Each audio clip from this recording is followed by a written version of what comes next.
Đánh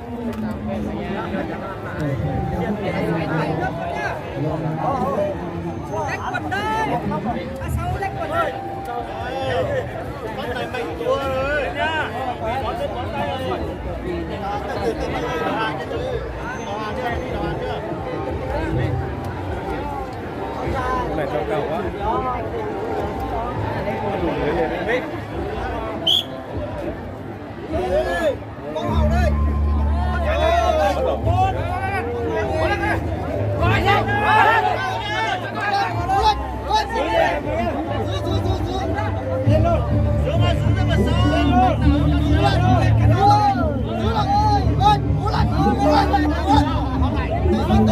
Không rồi, chào quay nhá. Đi đây. Đi đây. Đi đây. Không rồi, chào quay được nhá.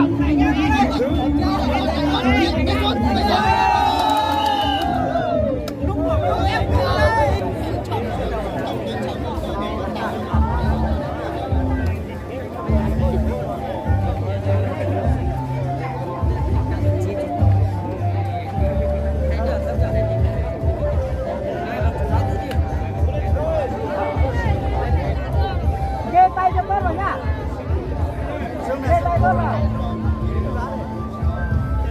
À sao mạnh cái đây. Đầu tiên mình đỉnh này gặp nhau. Thấp phải thấp hẳn đi. Thấp Lên ơi, chào quay nhá.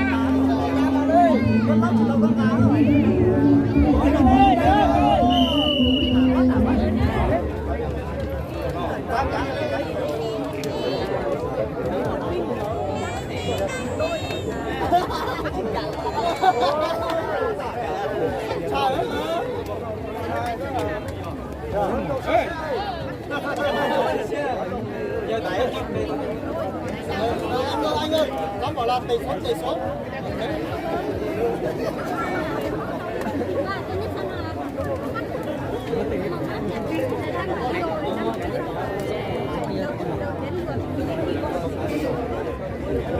Sau trận này bán kết 65 74 Đức đội số gặp của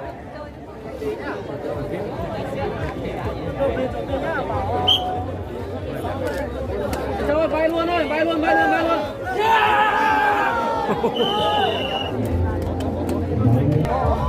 Anh Châu, các thủy dưới y tế. Nó hậu chửi. nó mới có tiêu. Có thật đấy, không có gì xì kìa rồi. Ô, hay là lên rồi. Ô,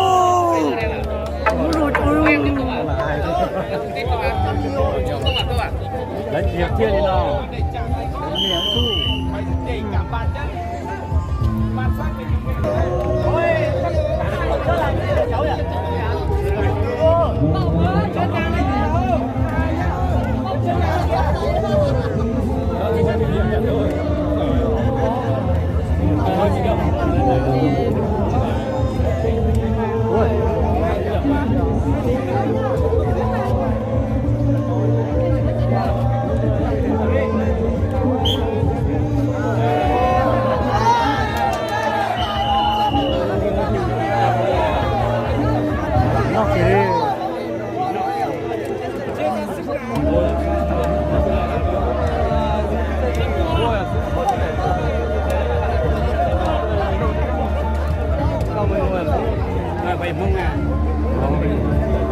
Mí cái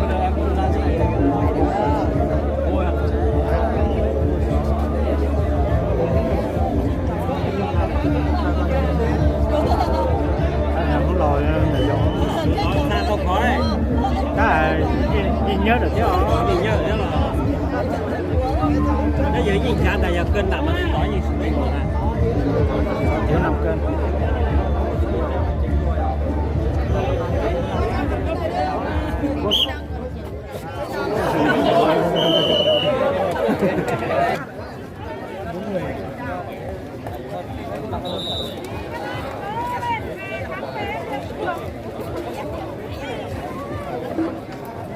mua cơ hội mà sang đây nghe nó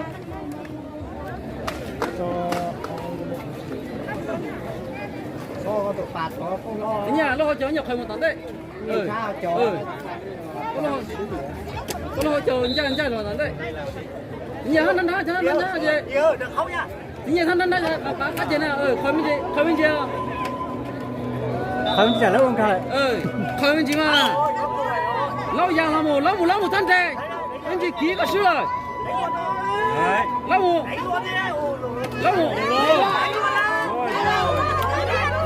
trời